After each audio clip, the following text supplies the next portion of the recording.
लगता है कि इसके उपलक्ष्य में हनुमान जी की इतनी प्रसन्नता हुई। अभी बहुत कम दिन पहले मेरा कार्यक्रम कहीं लगा था, बहुत कम दिन पहले हनुमान जी ने मुझे स्वयं सपने में कहा कि जगत गुरु जी आप आइए, मैं आपसे वाल्मीकि रामायण के मूल रामायण पर, वाल्मीकि रामायण के मूल रामायण पर भाष्यात्मक प्रवचन सुनने के उत्सुक हूँ। मैंने कहा मैं क्या करूँ? ये कार्यक्रम मेरा जौनपुर में ही लगा था, जहाँ पर से मदन जी कथा कहने जा रहे हैं। हनुमान जी की आज्ञा मानकर मैंने वह कार्यक्रम छोड़ा, उन लोगों को मनाया और विवेक से कहा कि बेटे हनुमान जी ऐसा सपना देने में क्या करूं? कहने लगा गुरु जी जब हनुमान जी का मन तो आप आए, हम व्यवस्था करेंगे। तो ये कथा हनुमान जी की इच्छा से हो रही है। जी बहुत अच्छा जानते हैं और मैं अहंकार नहीं कर रहा, भारत में मेरे अतिरिक्त कोई कथावाचक अपनी कथाओं का लेखा जोखा नहीं दे सकता। कितने से पैसे मिले, क्या हुआ, मैं दे सकता हूं। मैंने शपथ ली है श्री राम कथा और श्री कृष्ण कथा का एक पैसा भी मैंने अपने लिए लगाया, खर्च किया, मुझे उतना ही पाप लगेगा जितना किसी आस्तिक हिंदू को गोमांस छूने का पाप लगता है। और आप जानते हैं श्री राम कथा श्री कृष्ण कथा से हमने राघव जी की कृपा से, हनुमान जी की कृपा से दुनिया का सबसे पहला दिव्यांगों के लिए, विकलांगों के लिए विश्वविद्यालय बनाया चित्रकूट में। जगत गुरु राम भद्राचार्य दिव्यांग विश्वविद्यालय चित्रकूट 1500 करोड़ रुपयों में। वहीं पर दिव्यांगों के लिए हमने महाविद्यालय मध्य प्रदेश में बनाया।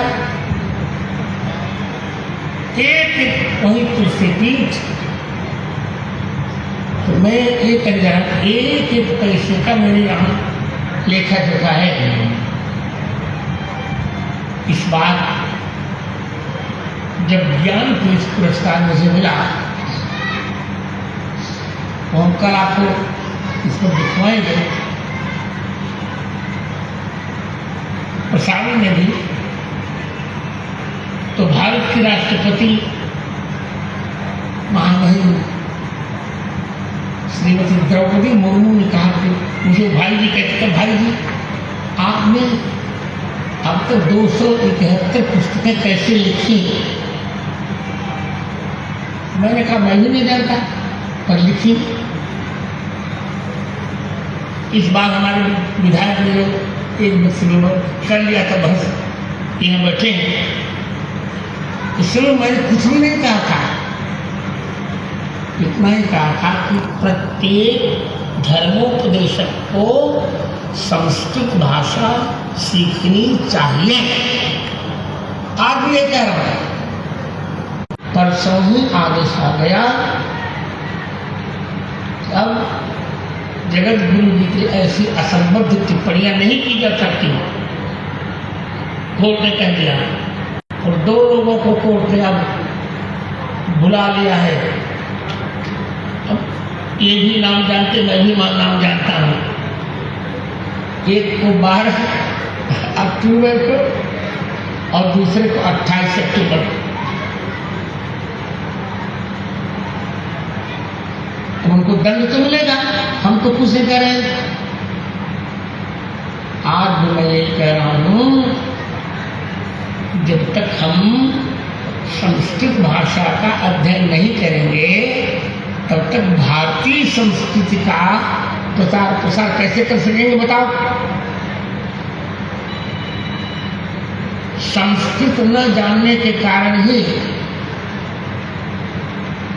तथाकथित विख्यात धर्मोपदेशक ने कह दिया कि गीता रामायण और पुराण में अंतर ही नहीं है। क्या बात कहते हो? पुराण में मदन मोहन जी 33 बार ये लिखा है कि जो मूर्ति के पूजक हैं हिंदू, उनको कत्ल कर देना चाहिए। और हमारे सनातन धर्म में हम करेंगे दोनों पक्ष हम स्वीकार हैं। तुम निराकार मानते हो तो शिवलिंग की पूजा करो, और साकार मानते हो पार्वती परमेश्वर की पूजा करो। निराकार मोंकार मूलम तुरीयम विराज्ञान गोत्रित मीशम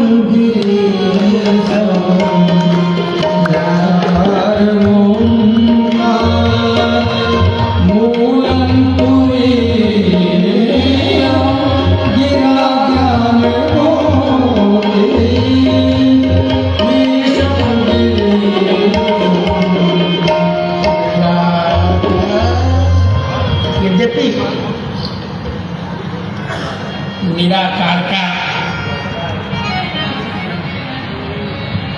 जो अर्थ आजकल के लोग जान रहे हैं, ऐसा अर्थ है नहीं। एक व्यक्ति बहुत कुछ भी बोल रहा था, कहाँ निराकार? निराकार का अर्थ आकारहीन नहीं होता। मिश्र जी जानते हैं निराकार का आकार से रहित अर्थ नहीं होता, क्योंकि निर का अर्थ अभाव नहीं होता। क्या कभी हमने अभाव केवल अव्यभाव प्रकरण में होता निर्मक्षिकम? क्या कभी हमने न उचित को निरुचित कहा है? हम न उचित को निरुचित नहीं कहते, न आवश्यक को निरावश्यक नहीं कहते।